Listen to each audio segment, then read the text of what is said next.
Hello everyone. In this video we're going to learn about statistical hypothesis testing and how to carry out basic statistical tests using Python, namely the t-test. Python's scipy.stats library contains an array of functions that make it easy to carry out hypothesis tests. So we're going to start just by talking a little bit about what statistical hypothesis testing is. So basically, in a hypothesis test, you have some data, say some sample data, and you think it might be part of some underlying population or distribution of data, but you're not entirely sure. Maybe the sample data or the data you have in hand is actually different in some way from some underlying distribution or population that you think may have generated the data. So in hypothesis testing, you start off with what's known as a null hypothesis, which is basically the assumption that there's nothing interesting going on and that the sample data you have is actually from the underlying population or distribution that you're comparing it to. So there is no difference between the two, and you basically just drew samples from the population. And the alternative hypothesis is that there is actually something interesting going on. The data or sample you have is actually different in some significant way from the population you're comparing it to, and they're probably drawn from two distinct distributions. So the purpose of a hypothesis test is to check whether you should accept the null hypothesis and just say, well, there's no difference between my data and the underlying population, or whether you should accept the alternative hypothesis that your data was actually drawn from a distribution that is different than the population you are comparing it to. So in a statistical test, we need to start with two things: a population distribution that we are going to be comparing to, and then some sample data that we are comparing to that population. Once you have those two things in hand, you want to choose a significance level, which is often denoted by the Greek letter alpha. And the significance level is a probability threshold that determines when you reject the null hypothesis and say, hey, there is something interesting going on here. So to make this more concrete, we'll go through an example of a hypothesis test using the t-test.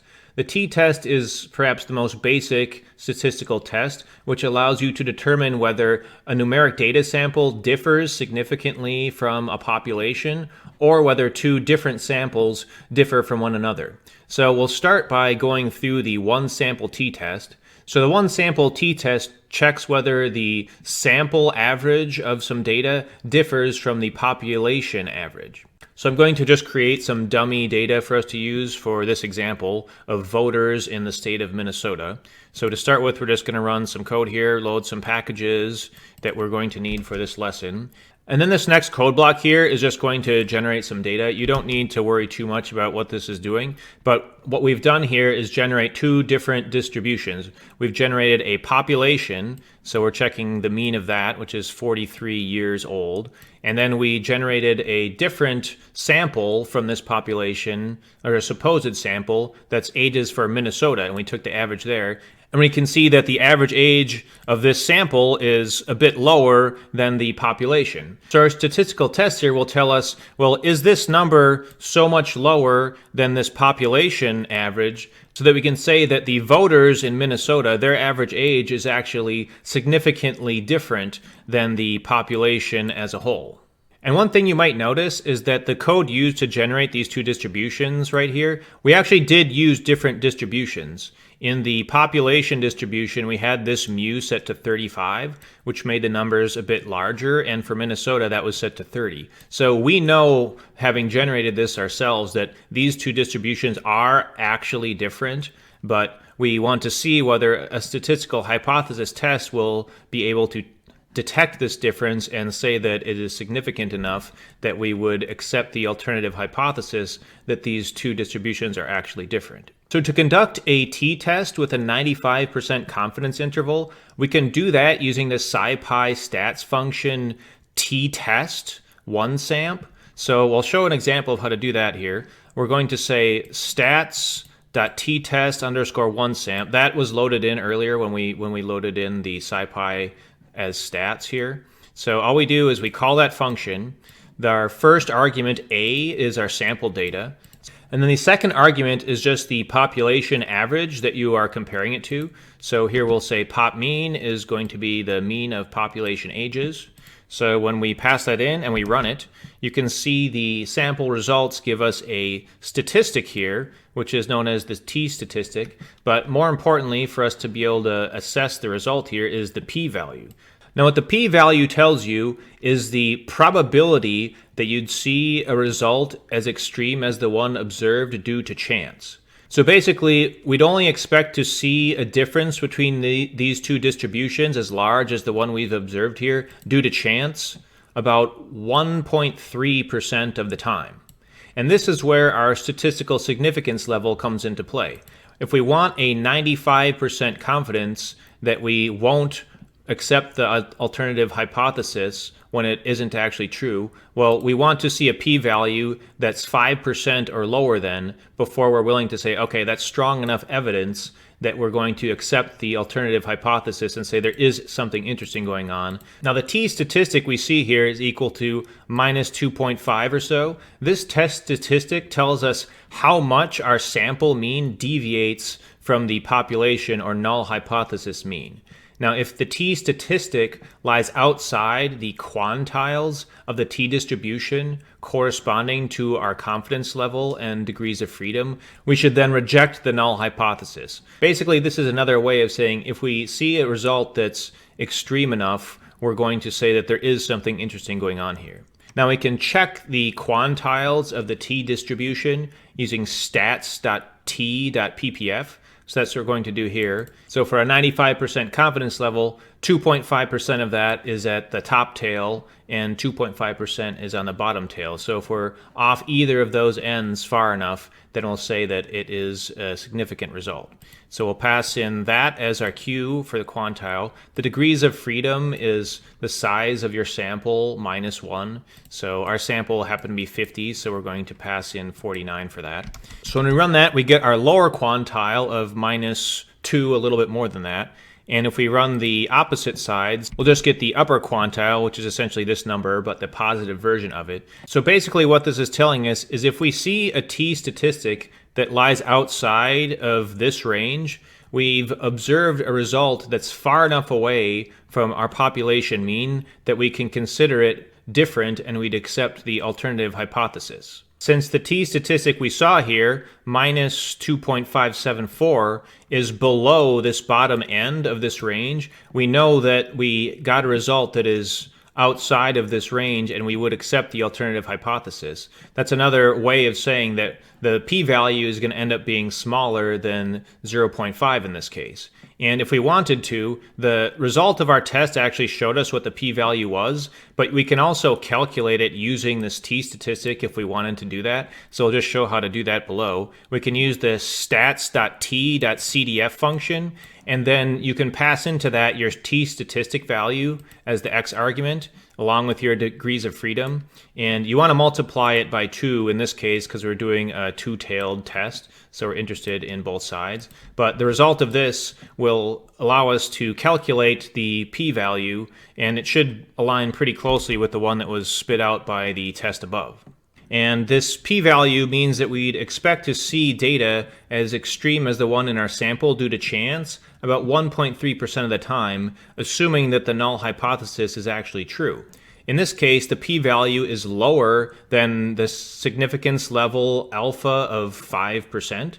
So in this case, we would reject the null hypothesis and accept that our distribution for the Minnesota voters is actually different than the population as a whole. Now, this also means that if we were to construct a 95% confidence interval for our sample data, it would not capture the population mean of 43. And so we'll calculate that here. We'll get the standard deviation divided by the sample size, and we'll use stats.t.interval to create a confidence interval with a 95% confidence level. We pass in our degrees of freedom here. We pass in the sample mean to LOC, and then scale is going to equal the value we calculated here for sigma. And when we run this, it will create a confidence interval around our sample mean, and we can see that on the top end, 42.1, the top of the confidence interval here is less than the population average that was around 43. So we can see that even a 95% confidence interval around the sample doesn't capture the true population mean. On the other hand, since there was a 1.3% chance of seeing a result as extreme as the one we observed due to chance, that's what the p-value told us. If we were to construct a new confidence interval, but use a 99% confidence level, now the top end of the confidence interval should actually capture the population mean. So let's do that and just confirm that that's the case, and that under a significance level of 1%, which corresponds to a 99% confidence level, in that case we wouldn't be able to reject the null hypothesis. So to do that, we're just going to run the same code, except we're going to change our alpha, or the confidence level, to 99 this time. And when we run this, we can see that on the top end now, 43.11 does just barely capture the population mean. So this test doesn't provide enough evidence to reject the null hypothesis if we're interested in a 99% confidence level.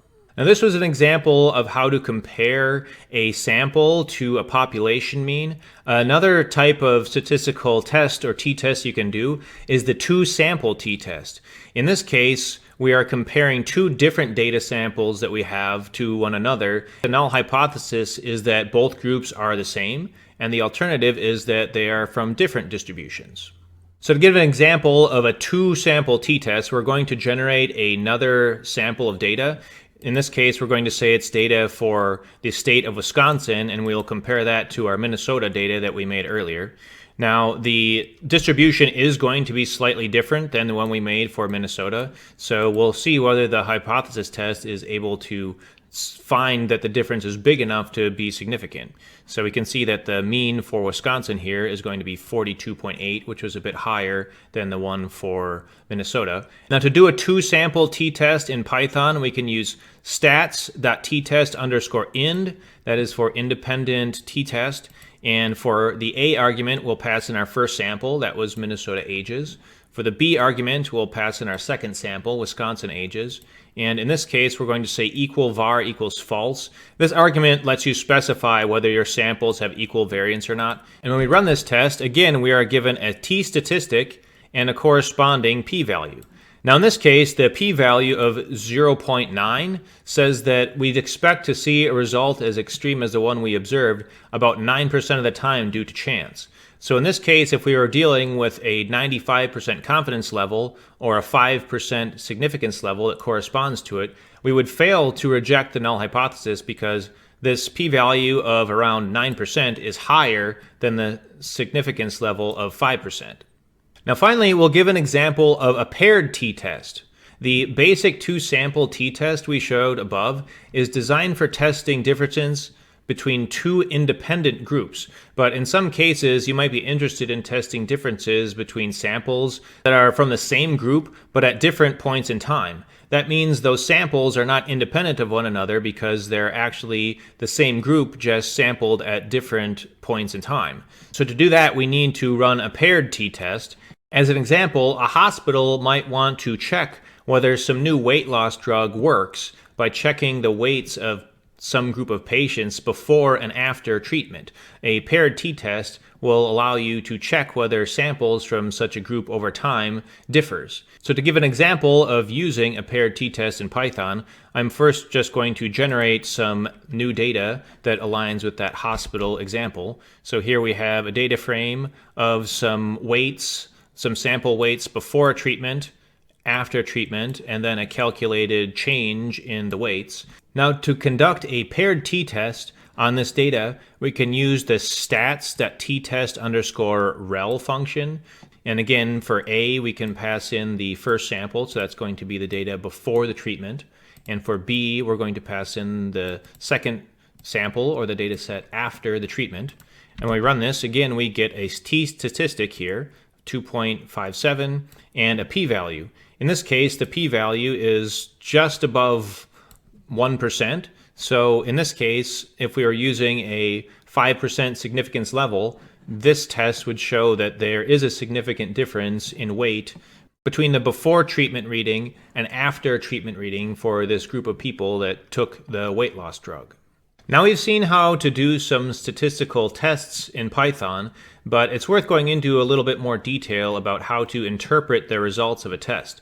Most importantly, it's good to be aware of the different sorts of errors you can make when performing a statistical test. So we'll take a moment to discuss the different types of errors that you can make. And in a statistical test, there's basically two main types of error you're dealing with: type 1 error and type 2 error. Type 1 error describes a situation where you reject the null hypothesis when it's actually true. This type of error is known as a false positive or false hit. Basically, a type 1 error means you're saying something is there when there actually isn't anything there. Now, the type 1 error rate of a statistical hypothesis test is equal to the significance level alpha that you set. So a higher confidence level, and therefore a lower alpha value, reduces the chances of getting a false positive.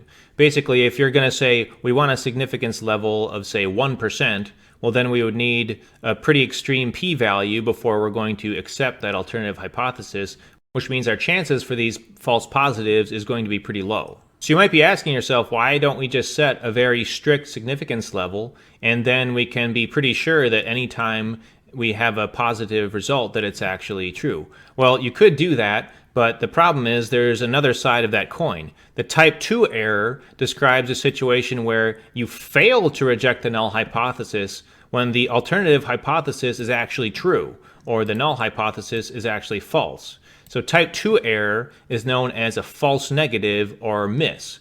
Basically, it occurs when there actually is something interesting going on. Your two populations or samples are actually different, but you say that they're not different. And that can have bad consequences too. So basically, if we're very strict on our significance level, we might end up missing actual effects by doing that. So there's always going to be a trade-off between type 1 error and type 2 error, and that means there really is no correct value to use for your significance level that will work in all instances. That's why a confidence level of 95% and a corresponding significance level of 5% is kind of just used as a rule of thumb that tends to work well in a lot of cases, but in some cases you might want to use something different. Now, illustrating the type 1 and type 2 errors with a plot might be helpful. So you don't need to worry about this code, but what it's going to do is generate a plot that shows us what the type 1 and type 2 errors look like. So you can see in this case, these two distributions are different, but that doesn't mean that the results of a statistical test on these will always reveal this difference, because sometimes the sample mean we get out of this alternative might be a little bit lower than the average, the overall average of that distribution, which might mean we're close enough to the average of the null hypothesis that we actually fail to detect that there's actually a difference here. So this is being shown graphically here by this type 2 error, this blue area. So let's say we take a sample from our alternative distribution, and the mean of that sample happens to be right here. Well, that mean of that sample then is not far enough away from the mean of the null hypothesis that we would detect a difference that's large enough to reject the null hypothesis. So that's what this type 2 error blue area is showing us. Now, if we were to assume that the population and the sample distributions were actually the same, then the type 1 error would be these red tails of the null hypothesis distribution here. So that would basically mean if we took a sample from the distribution, if we just happened to get a sample mean that was quite a bit larger than average, we might be out here in this type 1 error tail, and if that was beyond our significance level, which is the cutoff line here, then we would get a type 1 error. And again, if it was too much lower than the average here, we would get a type 1 error on the other side. So that covers the basics of statistical hypothesis testing and the t-test, and how to run some t-tests in Python. Now, the t-test is a powerful tool for investigating differences between sample and population means, but the t-test just operates on numeric variables. Well, what happens if we have some categorical variables and we want to check whether sample numeric values differ across different categories? To do that, we can use a different type of statistical test called the chi-squared test. So in the next lesson, we'll learn how to run chi-squared tests using Python. So thanks for watching, and I'll see you again next time.